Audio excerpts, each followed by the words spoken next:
Coming up tonight on Newswatch, Juju Chang was in town for the 2015 Chamberlain Lecture. We'll let you know what she had to say about Iowa politics. And Hurricane Joaquin is picking up steam, where it may be hitting next.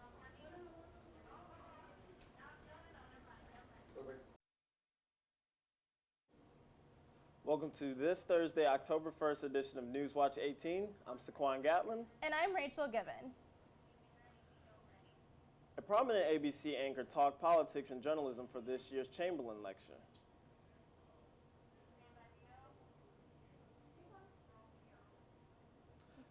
Nightline NBC's Juju Chang addressed the impact of Iowa in the presidential race. She also spoke about the current standings and Republican and Democrat presidential nominees. A question and answer dialogue followed her speech. This concluded the 9th anniversary of the Chamberlain Lecture.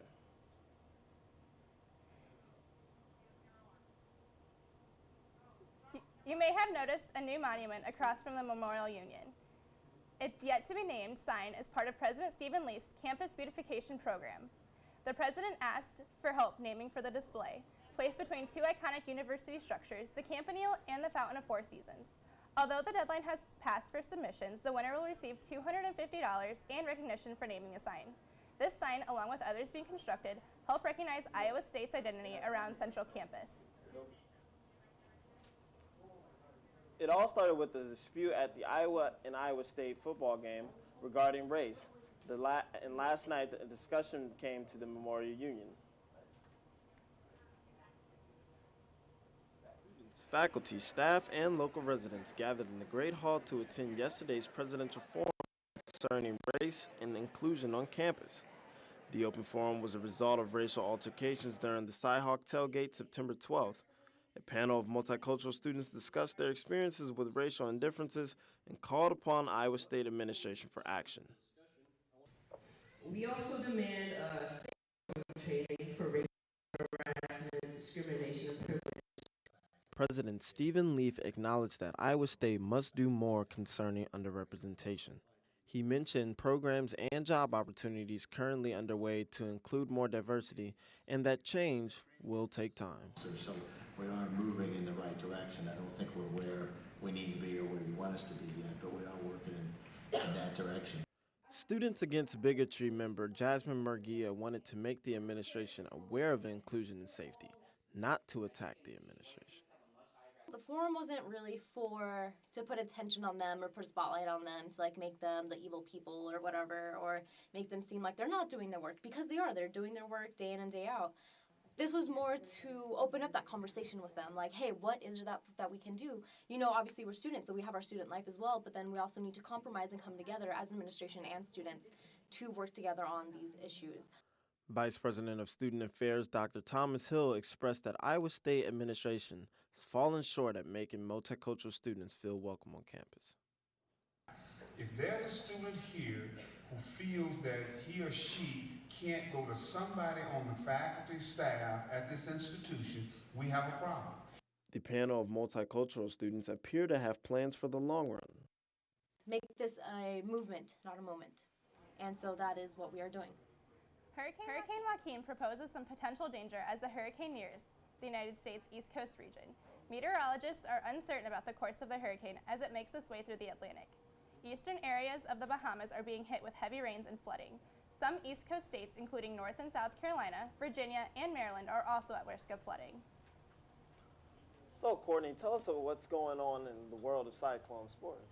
The Cyclones have a home game against Kansas this weekend. I'll have full details about how important a victory is for the Cyclones after this. The Big 12 football season starts this coming Saturday at a home game against Kansas. This game has the potential to be controversial because of the 14-34 loss last year in Lawrence, Kansas. This time will surely be different. The Cyclones are predicted as a 15-point favorite. Warren says they're going to give us a battle because they want to win too. If the Cyclones pull out a win on Saturday, this would be the first Big 12 opener win since 2002. Good luck, Cyclones. The Iowa State women's volleyball team defeated Oklahoma in the final 3 sets of the match. This is the Cyclones' second conference win of the season. Kurt and Cottonaway led the team with 17 kills, each with respective hitting percentages of .467 and .429. On the defensive side, Nolan led with 33 digs, while Harns added an impressive 58 assists. Way to go, Cyclones. The team will head to Austin, Texas to face the Longhorns at 7 p.m. on October 3rd. According to a report of the Ames Police Department, ISU women's basketball player Brianna Fernstrom was charged with public intoxication on Monday, September 19th in the early morning. Officers were called to an apartment building on Mayfield Drive at 1:53 a.m. They found Fernstrom outside room 202 with vomit on her clothing and a very potent smell of ingested alcohol. A statement released by the ISU Athletic Department noted, "We are aware of the situation and will handle it according to team and university rules." Balancing academics and athletics can be a hard task for anyone. Freshman John Nones knows especially. Nones juggles an aerospace engineering major and a spot on the ISU cross-country team. Nones states, "I think the study skills and habits that I learn in the classroom I can really use that to focus in the same way during practice and races."